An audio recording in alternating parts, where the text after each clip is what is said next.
This is a matchup where I think most people don't think it's deserved. Most people don't think that Sean Strickland should be the guy fighting for the belt, but opportunity knocks. And he said it himself. He was like, would I have loved to have a 12-week training camp? Would I have loved to bring out all the sparring partners? Absolutely, but that's not how opportunity works. Quickly, before we jump into the fight, AJ, is that how you feel about opportunity? Should everybody on the roster feel that way about opportunity in the fight business?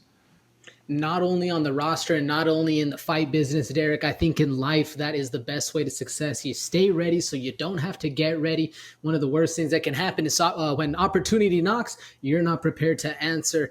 That's exactly what Sean Strickland's doing right here, man. And you cannot discredit him. Even if he loses this fight, you got to give him credit for manning up, taking it on the chin, and actually getting in there with one of the biggest dogs to do it. I love this. I mean, sure, like you said, Derek, some people think this isn't deserved or he isn't the guy that needs to be fighting. Yeah, all that can happen, but he's the man that answered the call, and at the end of the day, that's all that matters. And I think it's also lending to how beautiful it is to have a dominant champion, a Valentina Shevchenko once upon a time, Israel Adesanya, John Jones. These people where a lot of people feel like other dudes could have been champions, but they never got that out. Robert Whittaker, for an example, who's like, could be the champion, but like, you're just not. I think that this is a situation right here where it goes to show maybe Sean Strickland never would have gotten the opportunity if Adesanya wasn't as dominant. Like, have we brought that into consideration at all? With the way he presents himself, whether you like him or you hate him, either way, he's making media. He's making headlines. He's doing all the right things, arguably in the wrong way, depending on how you see it, but he still is the guy that's getting the most of the media attention. No marketing is bad marketing, especially if you're in the All-American Sean Strickland camp. He is the one pushing those numbers, so I can almost guarantee he would have got the shot regardless whether his skill level was there, and that's arguable all day long, but I do think he would get the shot just because of the character he presents. Do you feel the same, Derek, or is this not at all? While I respect your opinion, I do not agree, my friend. I just don't think that he's the guy that the UFC wanted to give a shot because, look, when they think of the UFC, you think of a guy like Sean Strickland, and then it just doesn't always bode well. I love me some Sean Strickland, you know what I mean? But that's not the point. Anyways, that's besides the point. Let's talk about the actual matchup here. AJ, realistically, right, does Sean Strickland present any facet of his offensive repertoire that is more effective or more dangerous than Israel Adesanya's well-rounded MMA approach? Honestly, Derek, not really. No, I mean, it's hard to say because usually I find something that there's an X factor that they can get across, that there's something they can do. Sean Strickland hopefully won't be a walking punching bag, but that's exactly how I see it playing out right there. He's going to walk forward. He's going to do his shell like he likes to do, but Izzy just has all the skills to pick that apart. The only thing I could see Sean Strickland really doing is getting this fight to the ground, getting it in clinch, getting a takedown. I don't see him doing that though, Derek, do you?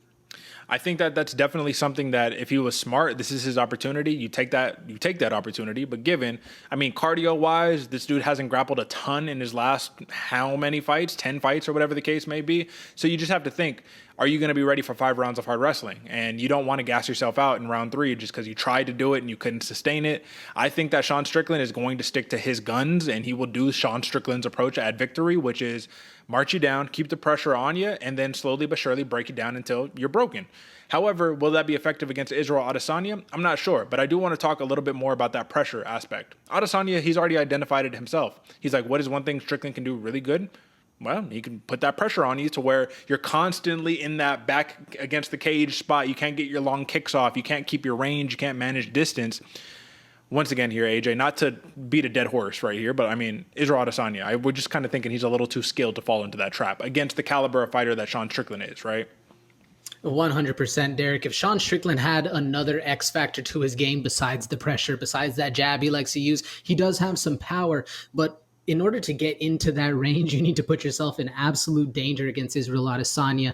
And we've seen Izzy just cut corners like a madman, be able to use that range, use that distance he's really good at. And that's exactly what I'm expecting out of this one, man. Izzy just to cut right around, end up in the knockout, folks. And that's it's hard to bet against Izzy in this style of fight. Like I said, man, walking punching bags, they do get the win whenever you're able to break people down like that. But we've seen Izzy not be broken down. The only time we've technically seen him quit of sorts, and that's completely air quotes because it wasn't a quit, he just lost the fight against Jan Blachowicz. I don't see that same kind of outcome happening in this one, Derek. Realistically, there's been no guy that Israel Adesanya has fought that he hadn't already previously fought. So, like, we'll not count Alex Paeta because that's just like a weird kryptonite type situation. But if you look at the last 10 right? The only guy that he's fought that didn't present a legitimate like grappling threat to him is Kelvin Gastelum. And we know how that fight turned out. It was way closer of a fight than we ever thought. But I think that with 10 more fights of experience, 4 years of being the champion and all of that good stuff, I just think that this is going to be a smash spot for Israel Adesanya. Not a lot of value at minus 650. If you are going to take value, you do take it at the plus 115 at open, currently plus 100 TKO prop. But folks, I don't see any other value unless you're just looping this into a parlay for something else. So just off the bat, both like Adesanya here. I don't have a preference for the finish, but I do like that plus 100 TKO prop. AJ, anything else on this one?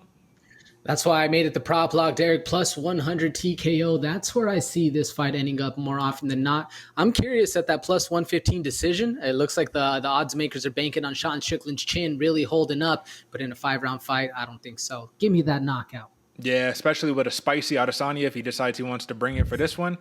We'll see what happens. But that is your main event. That is championship, and we are expecting a historic and still come Saturday night.